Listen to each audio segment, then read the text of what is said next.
नमस्कार। केंद्रीय मंत्रिमंडल के मेरे सहयोगी श्री अमित शाह, अलग अलग राज्यों के मुख्यमंत्रीगण, गृह मंत्री जी, राज्यों के पुलिस महानिदेशक, गृह मंत्रालय के वरिष्ठ पदाधिकारीगण, अन्य सभी महानुभाव, देवी और सज्जनों, आजकल देश में उत्सव का माहौल है। ओणम, ईद, दशहरा, दुर्गा पूजा, दीपावली सहित अनेक उत्सव शांति और सौहार्द के साथ देशवासियों ने मनाए हैं।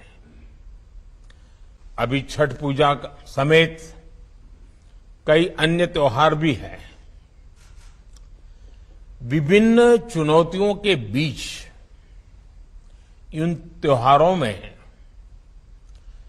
देश की एकता का सशक्त होना आपकी तैयारियों का भी प्रतिबिंब है। संविधान में भले कानून और व्यवस्था राज्यों का दायित्व है, लेकिन ये देश की एकता, अखंडता के साथ भी उतने ही जुड़े हुए हैं। सूरजकुंड में हो रहा गृह मंत्रियों का ये चिंतन शिविर कोऑपरेटिव फेडरलिज्म का भी एक उत्तम उदाहरण है। हर एक राज्य एक दूसरे से सीखें, एक दूसरे से प्रेरणा लें, देश की बेहतरी के लिए मिलजुल करके काम करें। ये संविधान की भी भावना है और देशवासियों के प्रति हमारा दायित्व भी है। साथियों, आजादी का अमृत काल हमारे सामने है। आने वाले 25 साल देश में एक अमृत पीढ़ी के निर्माण के हैं। ये अमृत पीढ़ी पंच प्राणों के संकल्पों को धारण करके निर्मित होगी। विकसित भारत का निर्माण, गुलामी की हर सोच से मुक्ति, विरासत पर गर्व, एकता और एकजुटता और सबसे प्रमुख बात नागरिक कर्तव्य, इन पंच प्राणों का महत्व आप सभी भली भांति जानते हैं, समझते हैं। ये एक विराट संकल्प है जिसको सिर्फ और सिर्फ सबका प्रयास से ही सिद्ध किया जा सकता है। तरीके अपने अपने हो सकते हैं, रास्ते, प्रायोरिटी अलग अलग हो सकती हैं, लेकिन ये पंच प्राण देश के हर राज्य में हमारी गवर्नेंस की प्रेरणा होनी चाहिए। जब ये सुशासन के मूल में होंगे तो भारत के सामर्थ्य का विराट विस्तार होगा। जब देश का सामर्थ्य बढ़ेगा तो देश के हर नागरिक, हर परिवार का सामर्थ्य बढ़ेगा। यही तो सुशासन है जिसका लाभ देश के हर राज्य को समाज की आखिरी पंक्ति में खड़े व्यक्ति तक पहुंचाना है। इसमें आप सभी की बहुत बड़ी भूमिका है।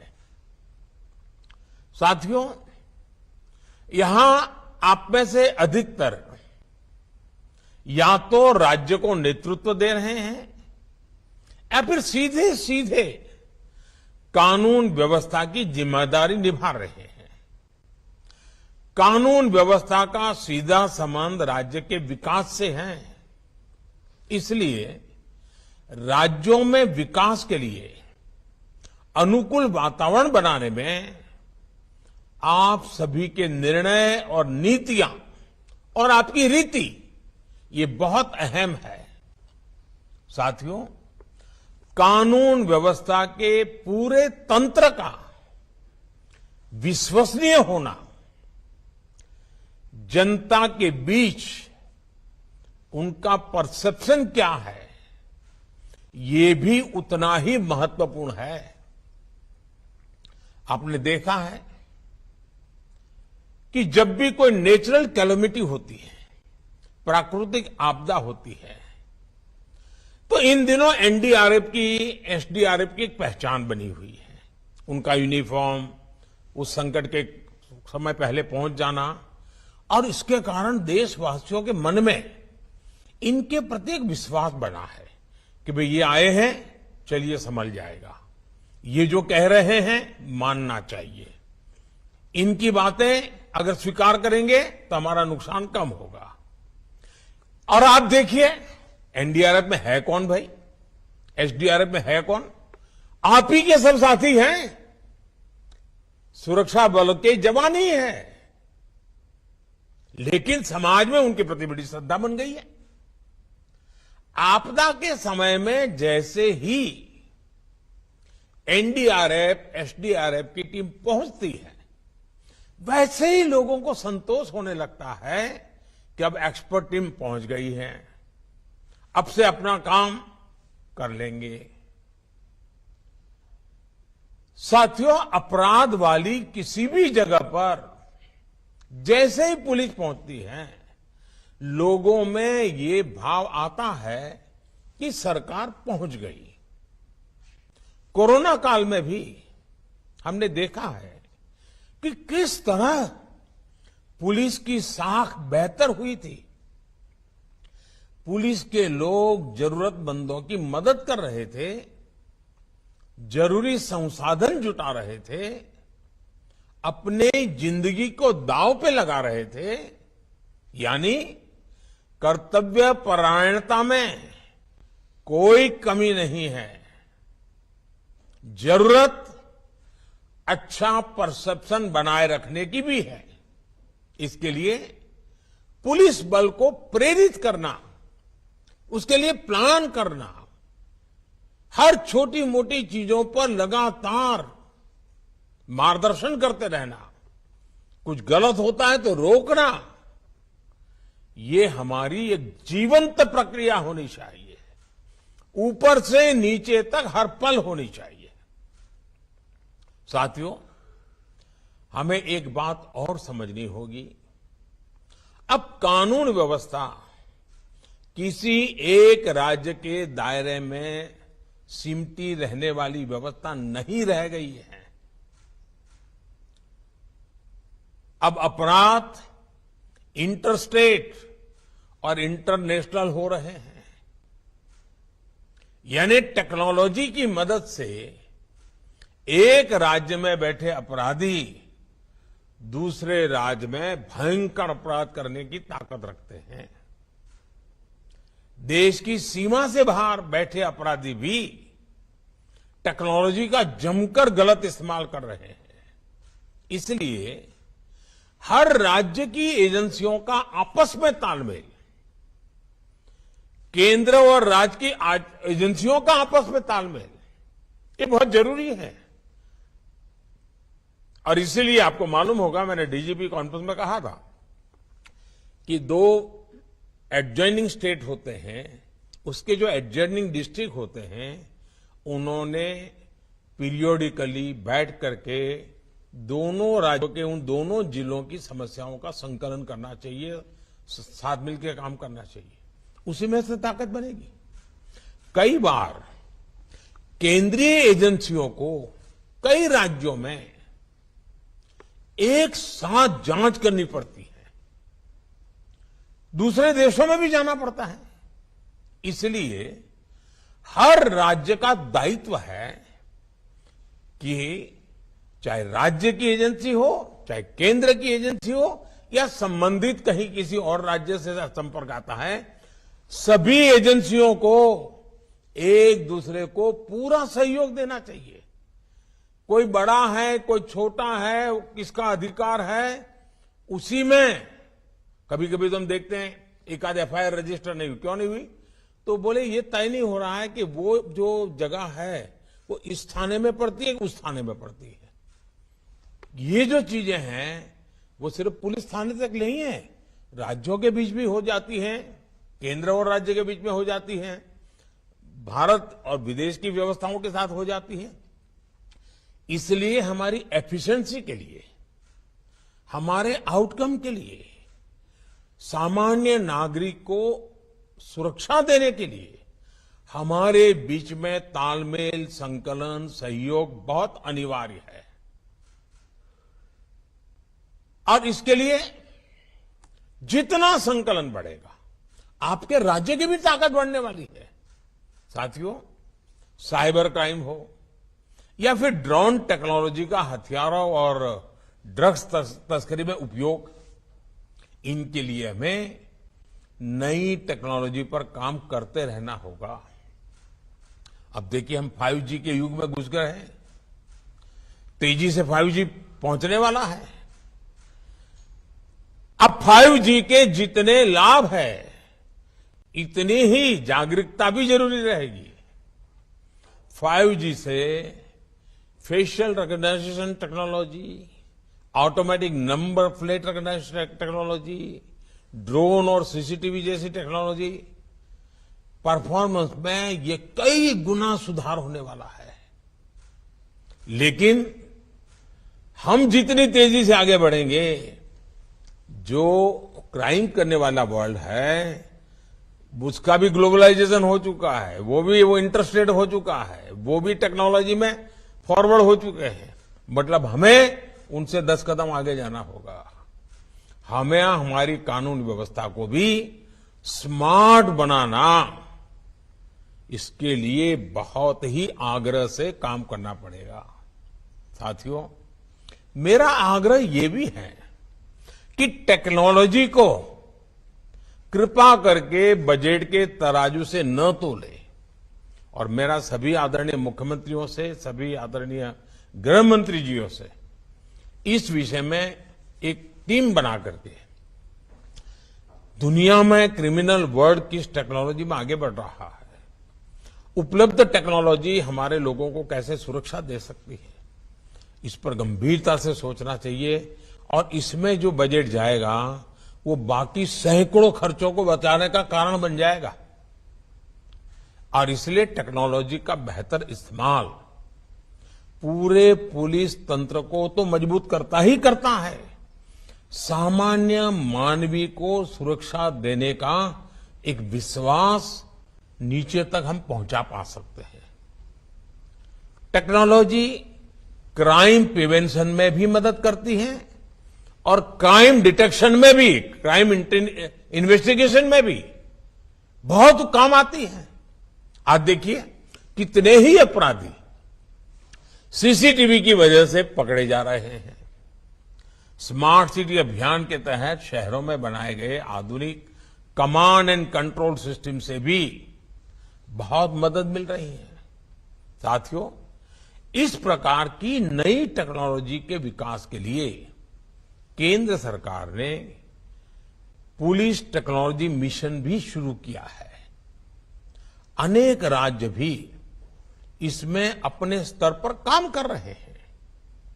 लेकिन यह अनुभव आ रहा है कि हमारे अलग अलग प्रयोग होने के कारण हमारी टेक्नोलॉजी एक दूसरे के साथ बात नहीं करती है और इसलिए हमारी एनर्जी वेस्ट होती है। वो जो भी मटेरियल है वो उस राज्य तक सीमित रहता है। हमें कॉमन प्लेटफॉर्म के विषय में बड़ा मन रख करके सोचना ही पड़ेगा। किसी एक के पास बहुत उत्तम चीज है तो ये मान करके न बैठे कि मेरे पास है, मैं तो किसी को दूंगा नहीं, मैं अपनी ताकत बनाए रखूंगा। एक समय आएगा, कितनी उत्तम टेक्नोलॉजी होगी और लोगों के सहयोग में नहीं होगी तो स्टैंड अलोन निकम्मी हो जाएगी। और इसलिए टेक्नोलॉजी में भारत के संदर्भ में सोचना, हमारी सभी best practices, best innovation common link वाले ही होने चाहिए, इंटर ऑपरेबल होने चाहिए, एक दूसरे के साथ लगातार सरलता से बात कर सके, ये व्यवस्थाएं अनिवार्य हैं। साथियों, आज फॉरेंसिक साइंस का महत्व बढ़ रहा है और वो सिर्फ पुलिस महकम के तक सीमित नहीं है जी। लीगल फर्टेनिटी को फॉरेंसिक साइंस समझना पड़ेगा, जुडिशरी को फॉरेंसिक साइंस समझना पड़ेगा, इवन हॉस्पिटल को भी फॉरेंसिक साइंस समझना पड़ेगा। इन सबके प्रयत्न से ही फॉरेंसिक साइंस का उपयोग क्राइम और क्रिमिनल को सजा दिलाने में बहुत काम आ सकता है। अकेला पुलिस के पास फॉरेंसिक साइंस की कुछ व्यवस्था है, इनफ नहीं होगा। और इसलिए हर राज्य में हमें संकलित और संतुलित व्यवस्था, हर राज्य को गांधीनगर स्थित नेशनल फॉरेंसिक साइंस यूनिवर्सिटी की और उसकी क्षमता आज दुनिया के 60-70 देश फॉरेंसिक साइंस यूनिवर्सिटी का लाभ ले रहे हैं। हमारे राज्यों ने भी बढ़ चढ़ करके लाभ लेना चाहिए। ये पूरी तरह फ्यूचरिस्टिक टेक्नोलॉजी ड्रिवन व्यवस्था है। ह्यूमन रिसोर्स डेवलपमेंट का भी वहां काम है, नए नए टेक्नोलॉजी टूल बनाने का भी काम है और केस, बड़े कठिन केसेस को सुलझाने में भी वो लैब काम आ रही है। मैं समझता हूं कि इस व्यवस्था का उपयोग सभी राज्य सक्रियता से कैसे करें। साथियों, कानून व्यवस्था को बना रखना एक 24/7 वाला काम है, लेकिन किसी भी काम में यह भी आवश्यक है कि हम निरंतर प्रक्रियाओं में सुधार करते चले, उन्हें आधुनिक बनाते चले। बीते वर्षों में भारत सरकार के स्तर पर कानून व्यवस्था से जुड़े रिफॉर्म्स हुए हैं। उन्होंने पूरे देश में शांति का वातावरण बनाने में मदद की है। आप भी जानते हैं कि भारत की विविधता, भारत की विशालता की वजह से हमारे लॉ एनफोर्समेंट सिस्टम पर कितना दबाव होता है। इसलिए बहुत जरूरी है कि हमारा ये सिस्टम सही दिशा में ऊर्जा लगाए, वरना हमने देखा है कि कितने ही अनावश्यक केसों में छोटी छोटी गलतियों की जांच में ही पुलिस डिपार्टमेंट की ऊर्जा चली जाती है। इसलिए हमने व्यापार कारोबार से जुड़े अनेकों प्रावधानों को अब डीक्रिमिनलाइज कर दिया है, उन्हें अपराध की श्रेणी से बाहर निकाल दिया है। 1,500 से ज्यादा पुराने कानूनों को समाप्त करके भविष्य का बहुत बड़ा बोझ कम किया गया है। मैं तो राज्यों से भी आग्रह करता हूं, आप भी अपने यहां कानूनों को इवेल्युएट कीजिए। आजादी के पहले के जितने कानून हैं, इनको वर्तमान तारीखों के साथ बदलाव लाइए।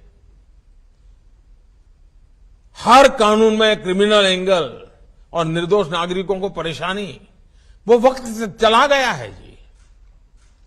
साथियों, सरकार को अब जैसे स्वामित्व योजना, ये स्वामित्व योजना के तहत देश के गांवों में ड्रोन टेक्नोलॉजी के माध्यम से प्रॉपर्टी कार्ड वितरित कर रहे हैं। वो भी जमीन से जुड़े विवादों को कम करेंगे, झगड़े खत्म होंगे गांव के। वरना गांव की समस्या ज्यादातर 1 फुट जमीन इसने ले ली, उसी में से बड़े बड़े झगड़े हो जाते हैं। साथियों, परोक्ष और अपरोक्ष रूप से किए गए ऐसे अनेक प्रयासों से लॉ एनफोर्समेंट एजेंसियों को भी अपनी प्राथमिकता तय करने में बहुत मदद मिली है। लेकिन हमने जब पूरे कैनवास पर चीजों को रख करके अपनी स्ट्रेटेजी में बदलाव नहीं करेंगे, 20, 30, 50 साल पुरानी पद्धतियों से चलेंगे, तो शायद इन चीजों का फायदा नहीं मिलेगा। बीते वर्षों में केंद्र सरकार द्वारा बनाए गए कानूनों ने भी कानून व्यवस्था को मजबूत किया है। आतंकवाद हो, हवाला नेटवर्क हो, भ्रष्टाचार हो, इस पर आज देश में अभूतपूर्व शक्ति दिखाई जा रही है। लोगों में विश्वास पनपने लगा है। यूएपीए जैसे कानूनों ने आतंकवाद के खिलाफ एक निर्णायक लड़ाई में व्यवस्थाओं को ताकत दी है। यानी एक तरफ हम देश के लॉ एनफोर्समेंट सिस्टम का उसकी क्षमता बढ़ा रहे हैं, तो दूसरी तरफ उन पर अनावश्यक बोझ को भी हटा सके। साथियों, एक और विषय हमारे देश की पुलिस के लिए महत्वपूर्ण है। जैसे आज देश में one nation one ration card की व्यवस्था बनी है, one nation one mobility card की व्यवस्था हो रही है, वन नेशन वन ग्रिड बना है, one nation one sine language बनी है, वैसे ही पुलिस की वर्दी को भी लेकर भी ऐसी कोई अप्रोच अपनाई जा सकती है। क्या हमारे राज्य मिल बैठ करके, इससे बहुत लाभ होंगे। एक तो क्वालिटी मटेरियल प्रोडक्ट होगा, क्योंकि मास स्केल पर होगा। कैप होगी तो करोड़ों में कैप की जरूरत पड़ेगी, बेल्ट चाहिए तो करोड़ों में चाहिएगा। और देश का कोई भी नागरिक कहीं पर भी जाएगा, देखते ही उसको पता चले हाँ ये पुलिस वाला है। अब जैसे पोस्ट ऑफिस का डिब्बा, हिंदुस्तान में कोई पढ़ा लिखा अनपढ़ आदमी को मालूम है ये पोस्ट का डिब्बा है, यहां ना कागज डाला वह पहुंचता है। एक पहचान होती है। हमारे लिए भी आवश्यक है कि हमारे देश के पुलिस बेड़े में हम सोचें, साथ मिलकर के सोचें, कोई किसी पर थोपने की जरूरत नहीं है। एक इवॉल्व करें, आप देखिए बहुत बड़ा लाभ होगा और एक दूसरे की ताकत में इजाफा होगा। One nation one police uniform, हां उस राज्य का एक टैग हो सकता है, उस राज्य का एक नंबर हो सकता है, लेकिन पहचान कॉमन बने, इस पर सोचा। मैं एक विचार के रूप में रख रहा हूं, न मैं कहीं आपसे आग्रह भी करता हूं, मैं सिर्फ एक विचार रखता हूं और विचार पे चर्चा कीजिए। कभी ठीक लगे 5 साल 50 साल 100 साल के बाद भी उपयोगी लगेगा तो जरूर देखिए। उसी प्रकार से अलग अलग प्रकार की पुलिस के नए नए विभाग शुरू हुए हैं, एक्सपर्टाइज आई है। अब हम देखिए, दुनिया में टूरिज्म का बहुत बड़ा मार्केट है। भारत में टूरिज्म की संभावना है बहुत बढ़ रही है। विश्व से बहुत बड़ी मात्रा में टूरिस्टों का भारत में आने का प्रवाह बढ़ना ही बढ़ना है। आज दुनिया में कई देश जो टूरिज्म के क्षेत्र में बहुत आगे हैं, वहां टूरिज्म के लिए काम करने वाली पुलिस बनाई जाती है। उनकी ट्रेनिंग अलग होती है, उनको लैंग्वेजेज भी सिखाई जाती है, उनके बिहेवियर पूरी तरह चेंज होता है।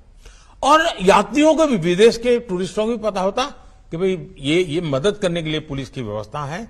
और वो पुलिस होने के कारण वो पुलिस एनफोर्समेंट जो इंस्टीट्यूट्स हैं उससे भी बड़े आसानी से संकलन कर पाता है। कभी न कभी हमें हमारे देश में इस विधा की एक्सपर्टाइज को डेवलप करना ही पड़ेगा, ताकि भारत में ये जो और टूरिज्म विश्व भर से आने वाला आदमी, एक पूंजी निवेश के लिए आने वाला और टूरिस्ट में आने वाले में बहुत फर्क है। टूरिस्ट तुरंत आपका एम्बेसडर बन जाता है। अच्छी चीज भी वही दुनिया में ले जाएगा, बुरी चीज भी वही दुनिया में ले जाएगा। पूंजी निवेश जो करता है उसको इस काम में कई समय लग जाता है अगर गलत हो गया तो, लेकिन टूरिस्ट तो 2 दिन में ही खबर पहुंचा देता है, यार भाई यहां तो ये हाल है। और इसलिए आज भारत में भी मिडिल क्लास का बल कितना बढ़ रहा है, टूरिज्म को लेकर के बहुत बदलाव आ रहा है। अब टूरिज्म और ट्रैफिक नई समस्या आ रही है। अब हम एडवांस में नहीं सोचेंगे, ऑल्टरनेट नहीं सोचेंगे, तो वही टूरिज्म के हमारे सेंटर तो कोई बदलने वाले नहीं है। हम कहें कि नहीं अब शिमला नहीं वहां जाइए, तो ये तो होने शिमला, जिसको जाना है शिमला ही जाएगा। नैनीताल जाना है वो नैनीताल ही जाएगा, श्रीनगर जाना है वो श्रीनगर जाएगा, गुलबर्ग जाना है वो गुलबर्ग जाएगा। हमें व्यवस्थाओं को विकसित करना होगा। साथियों, हमने देखा है कोरोना के समय में जब पुलिस के लोग अपने क्षेत्र के लोगों को फोन करके पूछते थे, और खास करके मैंने देखा है कुछ शहरों में सीनियर सिटीजन के लिए पुलिस में जो बड़ी आयु के लोग हैं, जिनसे अब ज्यादा मजदूरी करवाना, उनके साथ भी अत्याचार है। उन्होंने स्वेच्छा से ऐसे काम लिए हैं और वे सीनियर सिटीजन्स को लगातार पूछते हैं, ठीक होना, कहीं बाहर तो जाने वाले नहीं होना, घर बंद करके जाने वाले नहीं होना। इसके कारण नागरिकों का जो कॉन्फिडेंस बढ़ता है, वो एक प्रकार से आपकी ताकत बन जाता है। इस चीज को हम जितना ज्यादा उपयोग कर सकते हैं, प्रोफेशनल वे में कर सकते हैं और पूरी तरह जीवंतता हो, संवेदनशीलता हो। आप देखिए समाज जीवन में ये फोन आपका सप्ताह में अगर किसी सीनियर सिटीजन को जाता है, वो महीने भर दुनिया को कहता रहता है कि भाई पुलिस थाने से हर बिल्कुल फोन आ जाता है, हर बुधवार को पूछ लेते हैं मेरी कोई दिक्कत है नहीं। इन चीजों की बहुत बड़ी ताकत होती है। जो परसेप्शन की लड़ाई है ना, ये आपके सारे परसेप्शन बनाने वाले लोग हैं। हमें एक और काम की तरफ बहुत सजग होने की जरूरत है जी। टेक्नोलॉजिकल इंटेलिजेंस, इसका अपने ये ताकत है, उसका उपयोग है, लेकिन हम ह्यूमन इंटेलिजेंस को नकार नहीं कर सकते हैं।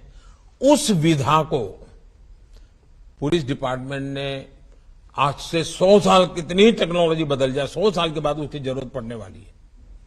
उस इंस्टीट्यूट को जितनी ताकतवर बना सकते हैं बनाइए। उसमें जो सामर्थ्य है, उसकी जो नजरें हैं, वो उसकी जो बातचीत में से जो पकड़ के ले आता है, ये आपकी बहुत बड़ी ताकत होती है। और अगर दोनों क्षेत्रों में ताकत है, फिर तो आप चीजों को बहुत आसानी से कल्पना कर सकते हैं। ये संभावना है, 10 दिन के बाद ये संभावना दिखती है, ये चल रहा है, चलो हम देखते हैं, यहां कुछ लोग आते हैं जाते हैं, कुछ हो रहा है, तुरंत पता चलेगा। और मैं समझता हूं इसके कारण हमारी व्यवस्थाएं बहुत चुस्त हो जाएगी, जो 50 बार क्राइम करने वालों को सोचने के लिए मजबूर करेगी। साथियों, में एक और बात भी समझनी है। आज वैश्विक स्तर पर भारत जितनी तेजी से आगे बढ़ रहा है, उतनी ही तेजी से भारत की चुनौतियां भी बढ़ने वाली है। पहले वो उपेक्षा की वृत्ति होती है, फिर उसका जरा मजाक उड़ाने की वृत्ति बनती है, फिर भी आप आगे बढ़ते हैं तो फिर थोड़ी कंपटीशन का भाव आ जाता है, प्रतिस्पर्धा आ जाती है, फिर भी आगे बढ़ते हैं तो दुश्मनी का रंग ले लेती है। विश्व की बहुत सारी ताकतें होगी जो नहीं चाहेगी कि उनके देश के संदर्भ में भारत कुछ सामर्थ्यवान बने।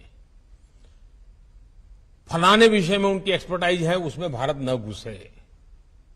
फलानी प्रोडक्ट उनकी बपौती है, अगर उसमें भारत प्रोडक्शन में चला गया तो मार्केट भारत कब्जा कर लेगा। भारत बहुत बड़ा बाजार है, भारत खुद बनाने लग जाएगा तो फिर तो हमारा माल कहां जाएगा। कई प्रकार की चुनौतियां आने वाली हैं जी, और वो चुनौतियां दुश्मनी का रूप लेते देर नहीं जाती है। और इसलिए हमें हमारे इन सारी चैलेंजेस को हमें समझना है। और ये सहज है, किसी को हमसे कोई हमारा बुरा करना है नहीं, मनुष्य का स्वभाव है। आपके यहां भी 2 अफसर होंगे तो लगता है कि हाँ यार ये आगे चलकर इसकी क्यों प्रमोशन हो जाएगा, मैं तो रह जाऊंगा, तो फिर उनका 10 साल पहले ही तू शुरू हो जाता है। वैसा हर जगह पे होता है भाई। और इसलिए मैं कहता हूं कि हम थोड़ा दूर का सोच करके हमारे सामर्थ्य को, प्रोटेक्टेड एनवायरनमेंट, प्रॉपर मैसेजिंग, इसके लिए आवश्यक बारीकियों, जो पहले की लॉ एंड ऑर्डर और आज की चुनौतियों में बहुत बड़ा फर्क आने वाला है। पहले का तो बरकरार रखना ही पड़ेगा, नए को लिए भी हमने अपने आप को तैयार करना पड़ेगा। हमें देश के विरोध में जो ताकतें खड़ी हो रही है, जिस प्रकार से हर चीज का उपयोग किया जा रहा है, सामान्य नागरिक की सुरक्षा के लिए, लॉ अबाइडिंग सिटीज के अधिकारों के लिए ऐसी किसी भी नकारात्मक शक्तियों के खिलाफ कठोर से कठोर बर्ताव ही हमारी जिम्मेवारी है। कोई उदारता नहीं चल सकती है जी, क्योंकि आखिरकार जो लॉ अबाइडिंग सिटीजन है जो कानून को मानने वाला व्यक्ति है, वो कहां जाएगा भाई? हमारा काम है, और ऐसे 99% सिटीजन वही होते हैं जी, 1% का ही प्रॉब्लम होता है। हमें उन 99 को विश्वास दिलाने के लिए उन 1% के प्रति जरा भी उदारता बरतने की जरूरत नहीं है। साथियों, सोशल मीडिया की शक्ति को हमें काम करके क्या हो रहा है इतने मात्र से उसको आंकना नहीं चाहिए। एक छोटी सी फेक न्यूज पूरे देश में बड़ा बवाल खड़ा कर सकती है। हमें मालूम है आरक्षण की ऐसी अफवाह फैल गई, फेक न्यूज चल दिया, क्या कुछ नुकसान झेलना पड़ा था देश को। 6-8 घंटे के बाद जब पता चला तो सब शांत हो गए, लेकिन तब तक तो नुकसान बहुत हो चुका था। और इसलिए लोगों को हमें एजुकेट करते रहना पड़ेगा कि कोई भी चीज आती है उसको फॉरवर्ड करने से पहले 10 बार सोचो भाई। कोई भी चीज आती है उसको मानने से पहले जरा वेरीफाई करो, और सारे प्लेटफॉर्म पर वेरिफिकेशन की व्यवस्था होती है। आपको 1-2-10 जगह पे 8 चक्कर लगाओगे तो कुछ न कुछ नई वर्जन मिल जाएगा। ये हमें लोगों को एजुकेट करना होगा। हमें ऐसी फेक वर्ल्ड से ड्रिवन सोसाइटी, उसी से डरी हुई सोसाइटी, उसी से ड्राइव होने वाली सोसाइटी, इसके बीच में एक बहुत बड़ी शक्ति हमने खड़ी करनी होगी, टेक्नोलॉजिकल शक्ति खड़ी करनी होगी। साथियों, सिविल डिफेंस की आवश्यकता है। और जैसे अभी अमित भाई बता रहे थे, भाई कुछ चीजें हैं जिस पर हमारा ध्यान अभी हट रहा है। अमित भाई ने सही चीजों को पकड़ा है। आप लोग भी चिंतित, ये जो अनेक दशकों से चली हुई चीजें हैं, इसका बहुत उपयोग है। स्कूल कॉलेज में भी इसको हमने सिविल डिफेंस से विषय हो, प्राइमरी हेल्थ वाले विषय हो, ये जो चीजें होती हैं जो पहले भी करते थे हम लोग, फायर फाइटिंग की व्यवस्था में पहले भी करते थे, इसको हमने सहज स्वभाव बनाना चाहिए। और मैंने तो कहा है हर नगर पालिका, महानगर पालिका में सप्ताह में एक दिन किसी स्कूल में जाकर के फायर फाइटिंग के क्षेत्र के लोग और पुलिस ने जाकर के ड्रिल करनी चाहिए। तो स्कूल के बच्चे देखेंगे तो उनका भी एजुकेशन हो जाएगा, जो सिस्टम है वो भी उनकी ड्रीम और प्रैक्टिस होती जाएगी। अगले हफ्ते दूसरी स्कूल, फिर एक स्कूल का 10 साल में एक बार बारी आएगी बड़े शहर में तो। लेकिन हर पीढ़ी को पता चलेगा भाई सिविल डिफेंस के संबंध में, फायर फाइटिंग के संबंध में ये सारी ड्रिल नागरिकों को करनी होती है। आपको भी एक बहुत बड़ी ताकत मिलेगी जी, ये सहज रूप से करने वाला काम है। साथियों, बीते वर्षों में आतंक के ग्राउंड नेटवर्क को ध्वस्त करने की में सभी सरकारों ने बहुत जिम्मेवारी के साथ उसकी गंभीरता को समझ करके कुछ न कुछ करने का प्रयास किया है। कहीं पर शायद सफलता पहले मिली हो, कहीं देर से मिली हो, लेकिन हर एक को इसकी गंभीरता में आज समझाना पड़े ऐसा नहीं है। अब हमें ताकत को जोड़ करके इसको हैंडल करना है जी। इसी प्रकार नक्सलवाद के हर फॉर्म को हमने पराजित करना पड़ेगा जी। बंदूक वाला भी है और कलम वाला भी नक्सलवाद है। हमें इन सब का काट निकालना पड़ेगा जी। हमारी युवा पीढ़ी को भ्रमित करने के लिए ऐसी बचकाना बातें कर करके चल पड़ते हैं लोग, और इतना नुकसान देश को हो रहा है और आने वाले दिनों में कोई संभाल नहीं पाएगा जी। और इसलिए हमने जैसे नक्सल प्रभावित जिलों पर फोकस किया है, उसी प्रकार से उन्होंने अब अपना इंटेलेक्चुअल दायरा उन जगह पे पहुंचाने का प्रयास किया है जो आने वाली पीढ़ियों में विकृत मानसिकता पैदा कर सकते हैं, एक दूसरे के प्रति द्वेष पैदा कर सकते हैं, इमोशनल चीजों को आउट ऑफ प्रोपोर्शन उछाल करके समाज के अनेक टुकड़ों में खाई पैदा कर सकते हैं, बिखराव पैदा कर सकते हैं। देश की एकता और अखंडता, सरदार वल्लभ भाई पटेल हमारी प्रेरणा हो, हमें ऐसी किसी चीजों को देश में चलने नहीं देना है जी। लेकिन बुद्धिपूर्वक करना पड़ेगा, समझदारी से करना पड़ेगा। हमारे फोर्सेज में भी ऐसी एक्सपर्टाइज तैयार करनी पड़ेगी। किसी राज्य में कोई घटना घटी है तो हमारे टॉप एक्सपर्ट को वहां स्टडी के लिए भेजना चाहिए। जरा जाओ 3 दिन वहां रह के आओ, वहां पर हुआ है तो उन्होंने कैसे हैंडल किया था, मामला कैसे पनपा था, उससे हम सीखते हैं। सीखने के लिए हमने लगातार कोशिश करनी चाहिए। और जो इस प्रकार की दुनिया वाले लोग हैं, वो उनको अंतर्राष्ट्रीय स्तर पर से भी बहुत मदद मिल जाती है और वो इसमें चतुर होते हैं। और उनका चेहरा मोहरा इतना बड़ा सात्विक दिखता है, इतना बड़ा संविधान और कानून की भाषा में ही बोलते हैं, प्रवृत्ति कुछ और करते हैं।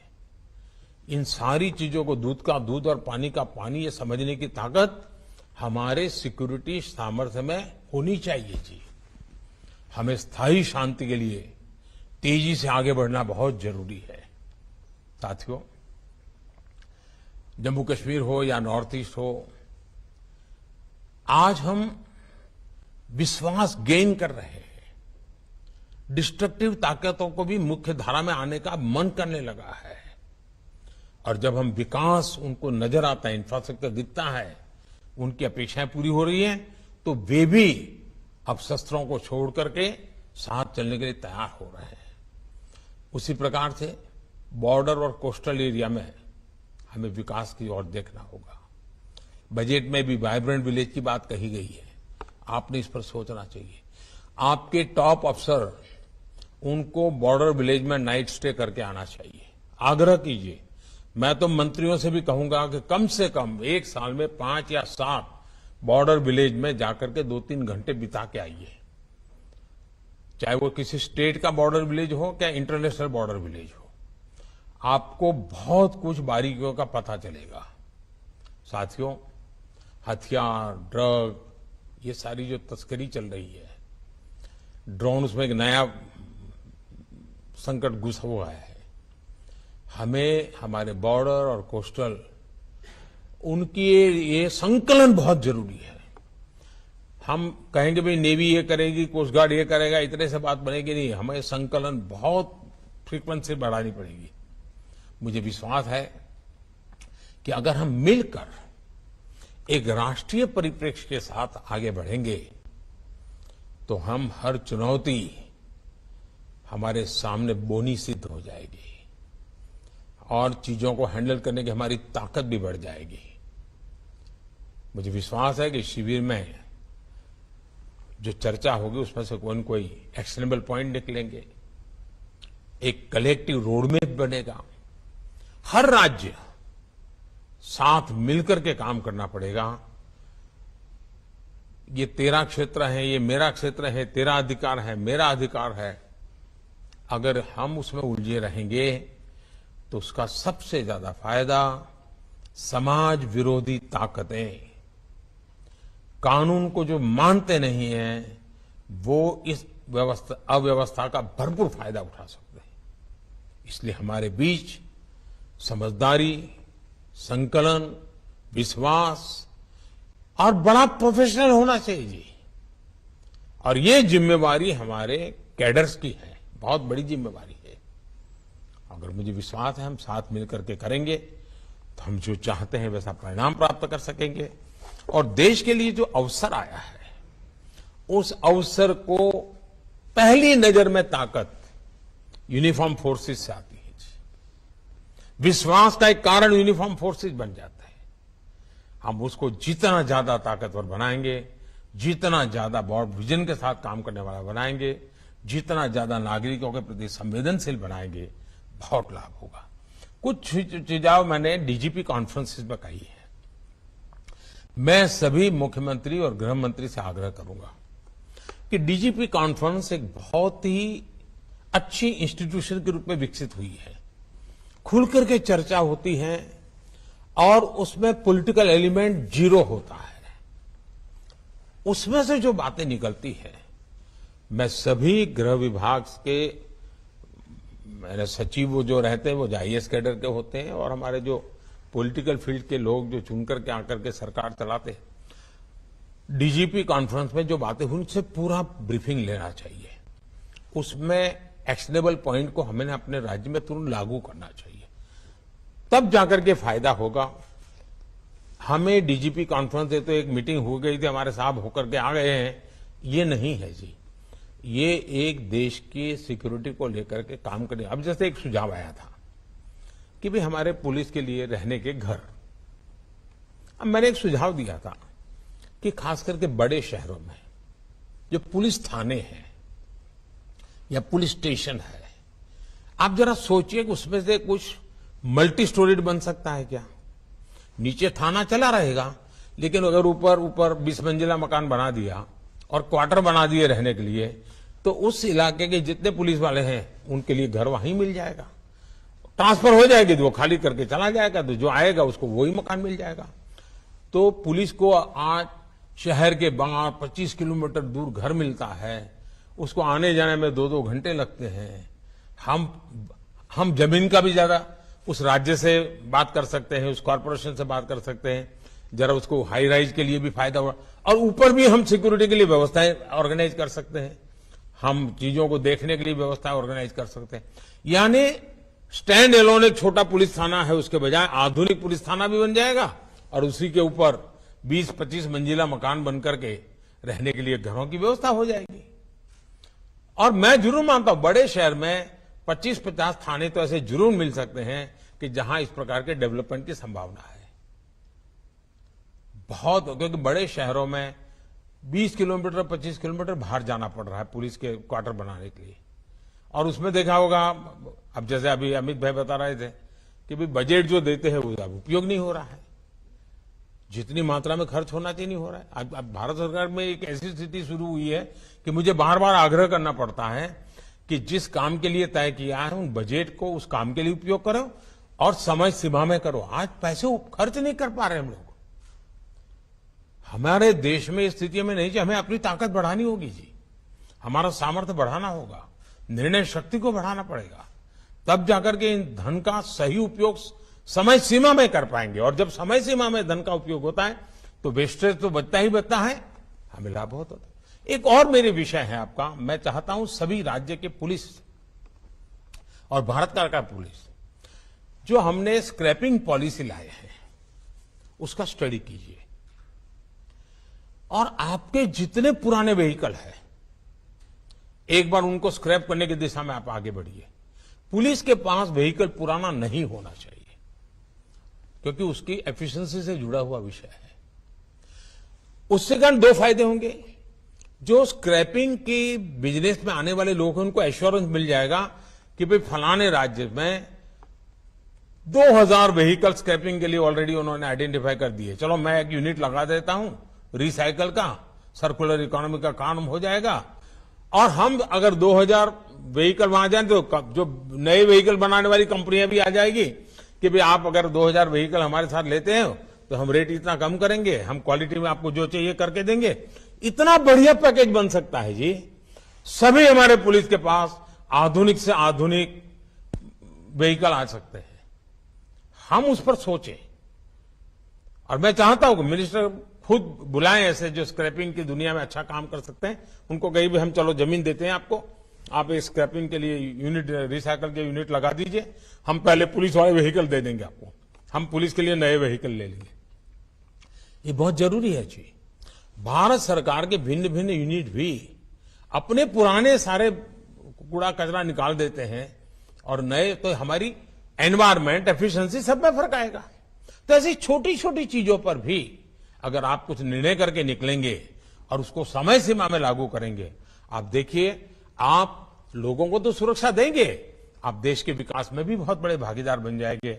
और मुझे पूरा विश्वास है कि जिस गंभीरता से इस मीटिंग को आप लोगों ने लिया है और विशेष करके इतनी बड़ी संख्या में मुख्यमंत्रियों का आकर के इस मीटिंग में बैठना, सचमुच में तो जब मैंने आपको देखा हो तो मेरा मन करता है मुझे वहां आपके बीच में होना चाहिए था, लेकिन पहले से कुछ कार्यक्रमों का इतना प्रेशर रहा है कि मैं नहीं आ पाया। लेकिन जब इतने सारे माननीय मुख्यमंत्री जी आते हो तो एक प्रधानमंत्री का स्वाभाविक मन कर जाता है कि जरा आपके बीच बैठूं, मैं भी आपके साथ चाय पान करते करते काफी बातें करूं, लेकिन मैं नहीं कर पाया। इस बार गृह मंत्री जी आपके साथ बात कर रहे हैं, वो जो भी विषय आप चर्चा करेंगे मुझ तक जरूर पहुंचेगा और मेरे हिस्से में जो जिम्मेवारी होगी, मैं सभी मुख्यमंत्रियों को, सभी गृह मंत्रियों को विश्वास दिलाता हूं कि आपकी आशा अपेक्षा पर खरा उतरने के लिए भारत सरकार भी उतना ही प्रयास करेगी। मेरा आप सबको बहुत बहुत धन्यवाद, बहुत बहुत शुभकामनाएं।